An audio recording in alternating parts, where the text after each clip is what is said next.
यदि उसी वक्त महात्मा गांधी होते तो भारत को 1857 में ही आजादी मिल गई होती। आज भी महात्मा गांधी यदि जीवित होते तो वो यही कहते कि हिंसा का मार्ग छोड़ो और अहिंसा की ओर बढ़ो, क्योंकि महात्मा गांधी का ही कथन है कि अहिंसा और सत्याग्रह कायर लोगों के लिए कोई काम नहीं आने वाला है, ये हिम्मत वाले लोगों के काम आएगा।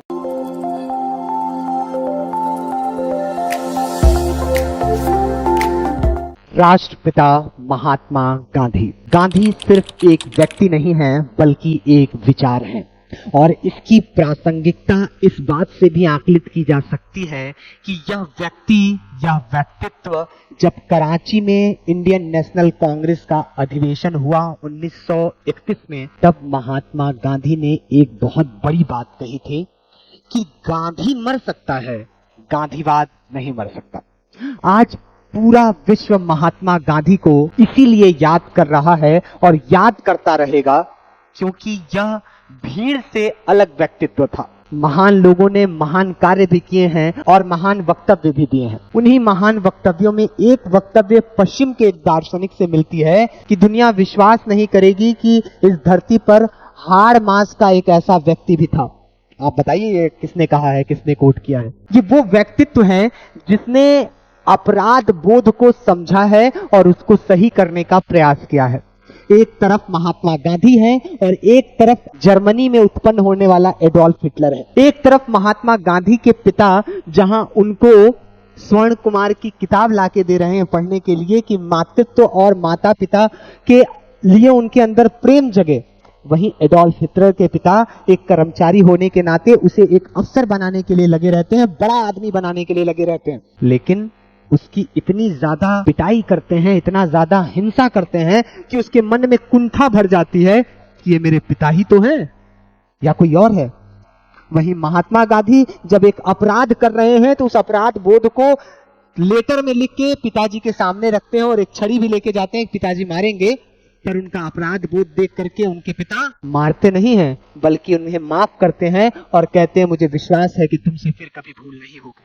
जिस प्रकार से दक्षिण अफ्रीका के पिट्सबर्ग रेलवे स्टेशन पर उन्हें अंग्रेजों ने फर्स्ट क्लास टिकट होने के बाद भी ढकेला, वो कभी अंदाजा नहीं लगा सकते थे कि एक दिन ये हाड़ मांस का व्यक्ति पूरे अंग्रेजी शख्सियत को, पूरी अंग्रेजियत को भारत से निकाल करके बाहर कर देगा और भारत एक संपन्न और स्वतंत्र राष्ट्र के रूप में उभरेगा। आज हम जिसका बहिष्कार कर रहे हैं, आज हम जिसको अपमानित कर रहे हैं, कल हो सकता है कि हमें उनका सम्मान करना पड़े, झुकना पड़े। आज के वर्तमान में अगर भारत के प्रधानमंत्री नरेंद्र मोदी की बात की जाए तो 2002 के बाद उनको अमेरिका ने बैन लगा दिया था आने पर, और वही आज प्रधानमंत्री बनने पर वो अमेरिका कितनी बार जा चुके हैं। ये वक्त की बात है कि कभी एक व्यक्ति को अपमानित किया जाता है तो उसी व्यक्ति का दूसरी बार सम्मान करने के लिए पूरा विश्व खड़ा होता है। यही महात्मा गांधी जब विंस्टन चर्चिल से मिलने के लिए ब्रिटेन पहुंचे हैं तो ड्रेस कोड इनको मेंटेन करने के लिए कहा गया। इन्होंने कहा हमसे ड्रेस कोड मेंटेन ना हो पाएगा, हम ऐसे ही जाएंगे। पहुंचे दरबार में प्रधानमंत्री के महात्मा गांधी। याद रखिएगा, बड़े लोगों के बेटे भी बड़े मालूम होते हैं। ये वो व्यक्तित्व है जिसने विंस्टन चर्चिल के सामने कहा कि मेरी वेशभूषा देख करके आप परेशान ना होइए, मेरे पास इतना ही बचा है, बाकी सब तो आप ब्रिटेन ले आए हैं। ये हाजिर जवाबी थी महात्मा गांधी की। महात्मा गांधी के अगर विचारों की बात की जाए तो उनके अलग अलग सामाजिक, आर्थिक, राजनीतिक, पर्यावरणीय, सांस्कृतिक, धार्मिक और अंतर्राष्ट्रीय संबंधों को अगर देखा जाए तो उन सभी से संबंधित इनके अनेकों विचार मिलेंगे, लेकिन इनके कुछ मूल विचार ऐसे हैं जिनको विश्व कभी इग्नोर नहीं कर सकता और हमेशा ये प्रासंगिक रहेंगे। पहला विचार है कि मनुष्यता के लिए प्रकृति के पास देने को बहुत कुछ है उसकी आवश्यकता के लिए, परंतु लालच के लिए नहीं है। अगर वर्तमान समय में इसकी प्रासंगिकता देखी जाए तो पूरा विश्व सस्टेनेबल डेवलपमेंट गोल पे काम कर रहा है, सतत विकास, और इस सतत विकास का ही मतलब होता है पर्यावरण के साथ विकास, और यही महात्मा गांधी के कोटेशन का और उनके विचार की प्रासंगिकता है। इसका अगर उदाहरण देखा जाए तो हाल ही में खबर मिली थी कि उत्तराखंड का जोशी मठ अत्यधिक दबाव और अपर्यावरणीय विकास की वजह से धंस रहा है। इसका अगर दूसरा साक्ष्य देखा जाए तो भारत की आजादी के 75 वर्ष बाद भी हमने पर्यावरण के हितैषी होकर के बड़े बड़े बांधों का निर्माण नहीं किया, बल्कि अवैज्ञानिक और अपर्यावरणीय तरीके से हमने बड़े बड़े बांधों का निर्माण किया। और यही बांध जब वर्षा ऋतु आती है, मानसून आता है, बड़े बड़े बाढ़ का, फ्लड्स का कारण बनते हैं और हर वर्ष लाखों करोड़ों रुपए भारत के बर्बाद हो जाते हैं। ये है महात्मा गांधी की प्रासंगिकता। वहीं दूसरी तरफ अगर तकनीकी युग जो कि आज बढ़ते चला जा रहा है, आज तकनीक का युग है और ये तकनीक का युग चौथी औद्योगिक क्रांति के रूप में जानी जा रही है, जिसमें सूचना और प्रौद्योगिकी का प्रमुख स्थान है, जिसमें रोबोटिक टेक्नोलॉजी का स्थान है।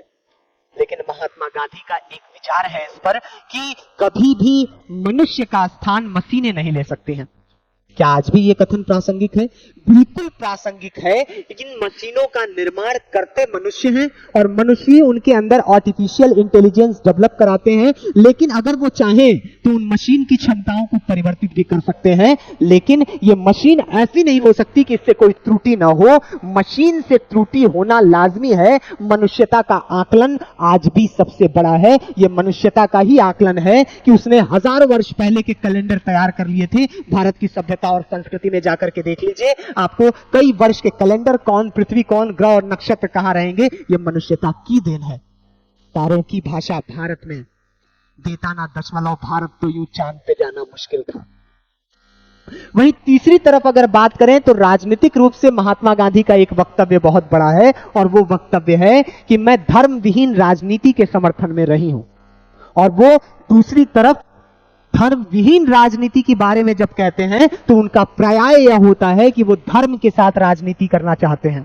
लेकिन उनका धर्म आज के वर्तमान नेताओं का धर्म नहीं है। हिंदू, मुस्लिम, सिख, ईसाई और उनमें जातिगत भेदभाव और लिंग्विस्टिक भेदभाव, ये किसी भी धर्म के साथ जिसके अंदर मानवता, नैतिकता, बंधुता, एकता के अवयव पाए जाते हैं, उसके अंश होते हैं सभी धर्मों में, उन सबको महत्वपूर्ण बात मानते हैं राजनीति के रूप में।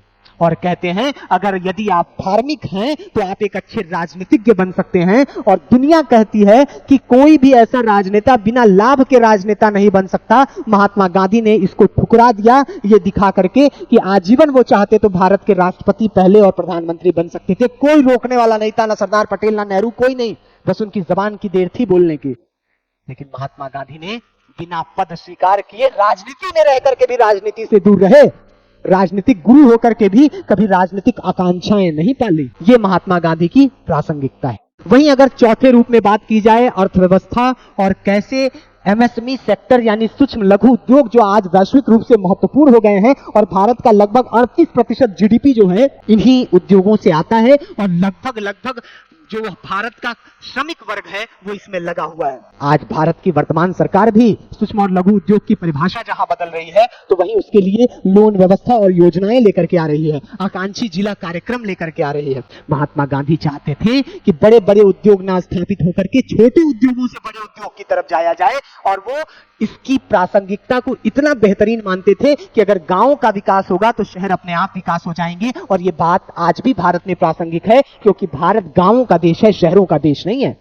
हम और आप कितने भी शहर में पैदा हुए हों, हमारे आने वाली नस्लें शहरों में पैदा हुई हों, लेकिन कोई भी ये नहीं कह सकती कि हमारे बाप दादा और पुरखों में से कोई एक गंवैया नहीं रहा होगा। हम सभी गांवों से ताल्लुक रखते हैं। हमें अपने बंधनों से और अपने खून के रिश्तों से कटना नहीं है, बल्कि यदि आप शहर में रह करके कुछ बड़ा कर रहे हो तो अपने गांव की तरफ झांको और उतना विकास करो कि जितना तुम्हारे पे कोई दूसरा प्रभाव ना पड़े। और यही सिद्धांत महात्मा गांधी के ट्रस्टीशिप का है कि वो कहते हैं कि वह सभी धन जो तुम्हारी आवश्यकताओं की पूर्ति के बाद बचता है जनता की सेवा के लिए ईश्वर ने तुम्हें दिया है। और इसी की प्रासंगिकता देखिए कि कंपनी अधिनियम 2013 में संशोधन करके 2% सामाजिक सुधार में लगाने के लिए कंपनियों को अनिवार्य कर दिया गया कि आपको सामाजिक सुधार में लगाना पड़ेगा सोशल सेक्टर में। वहीं अगर अंतर्राष्ट्रीय संबंधों में शांति और समृद्धि की बात की जाए तो महात्मा गांधी का एक वक्तव्य है कि हिंसा के बदले यदि हिंसा की जाएगी तो हिंसा उत्पन्न होगा। अहिंसा से ही सर्वांगीण मार्ग है विकास का और अपनी आवश्यकताओं की पूर्ति का। यदि वर्तमान में इसका एग्जाम्पल देखा जाए, उदाहरण देखा जाए,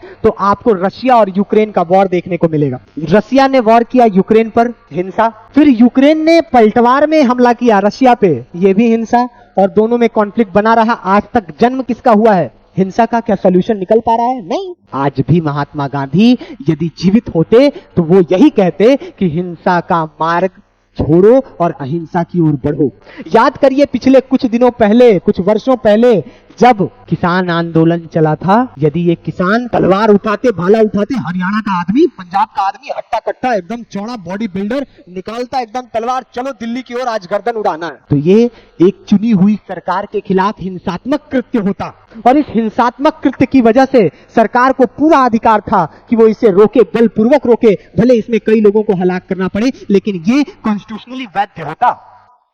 लेकिन उन्होंने ये रास्ता नहीं चुना, उन्होंने महात्मा गांधी की सत्याग्रह और अहिंसा का रास्ता चुना और सरकार को झुकना पड़ा, कानून वापस लेना पड़ा। कई लोग कहते हैं कि महात्मा गांधी के रास्ते से आजादी नहीं मिल सकती थी, सबका अलग अलग रास्ता था। भगत सिंह का अलग रास्ता है, चंद्रशेखर आजाद का अलग रास्ता है, जो क्रांतिकारी आंदोलन चलाने वाले हमारे स्वतंत्रता संग्राम सेनानी हैं, उनको भी हमारा नमन है। लेकिन अंततः अगर आप देखेंगे तो अहिंसा ने ही भारत को आजाद कराने में मैक्सिमम रोल अपनाया है, मैक्सिमम रोल अदा किया।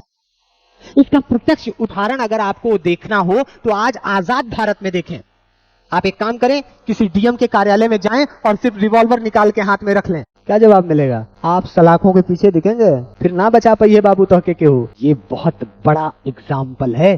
सोचो उस ब्रिटिश एरा में जहां जिले के कमांडर ब्रिटिशर्स हैं, पूरे जिला और प्रोविंस का कमांड ब्रिटिशर्स के हाथ में है, रेल डिपार्टमेंट, डाक डिपार्टमेंट, सारे इक्विपमेंट अंग्रेजों के पास हैं, और ऐसे में आप क्या आंदोलन कर सकते हो हिंसात्मक रूप से और स्वतंत्रता मिल जाती? गांधी ने यही बात समझ लिया था। 1857 की क्रांति की असफलता का एक महत्वपूर्ण कारण था गलत इक्विपमेंट का प्रयोग। यदि उसी वक्त महात्मा गांधी होते तो भारत को 1857 में ही आजादी मिल गई होती, क्योंकि गांधी को मालूम था, और ये मालूम उनको उस वक्त सबसे ज्यादा हुआ जब असहयोग आंदोलन उन्हें वापस लेना पड़ा और उन्होंने कहा कि मुझे पहाड़ों से बड़ी भूल हुई है, उसका पश्चाताप करना है।